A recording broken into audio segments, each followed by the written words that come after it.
Yo. Tema. Wakawanda chema. Yema ndivyo big up myself. DJ Kindness to the Oyo. This is a brand new team. Kana wazatasiya mawex ndawo ngosiya ka Black Sounds kanokuda chintandi. Vapenda nti. Oyo.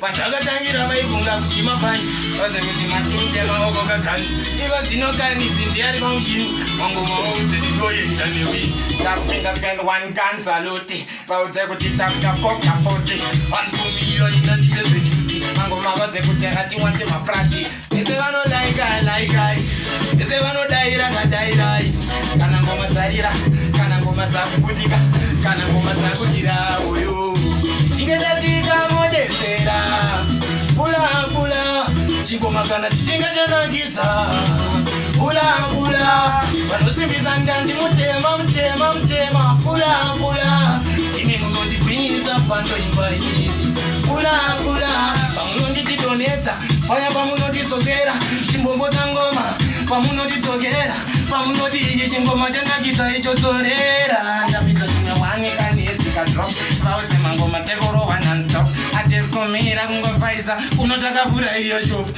pandinofaisa ngoma anosimbisa ativetamira vangani vanoda kutidzikisa ativetamira ese vanosimbisa ngoma vatinoimba vati pula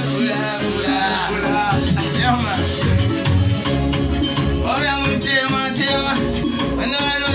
chema oyo DJ Kindness diga muta say nini baba wako waya say diga muta say me DJ Kindness yeah man DJ Kindness to the full Yeah man Eyo oya diga muta say kuti nini baba wako mukana ndongo tambisa ndakawana mukana ndina kungene kwata kushambisa ngavandi chitengesa mari yatonichipadzana misheu ndizazoita kunge igwe tepiki mani kuzobvunza nimweno dziteti maite atsikwa maishanda mesapiwa pei vamwe vanozvigona sei koimimi vacho mnozitasa sei tiudzei omuti ndewako wega upenyuyu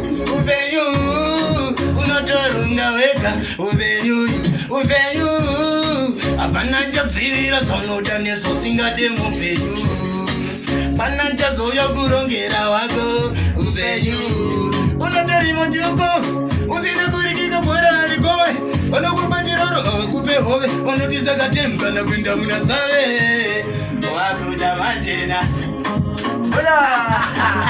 You're myself, your DJ Kindness. Wauya utema.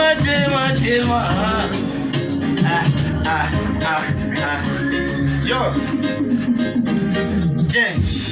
Yakatangira mpazive pasitorangu levo mapiya musachive ngehuku ndida kuno ndichizive ndevasingazive ita kuti vazive saita zvekufungidzira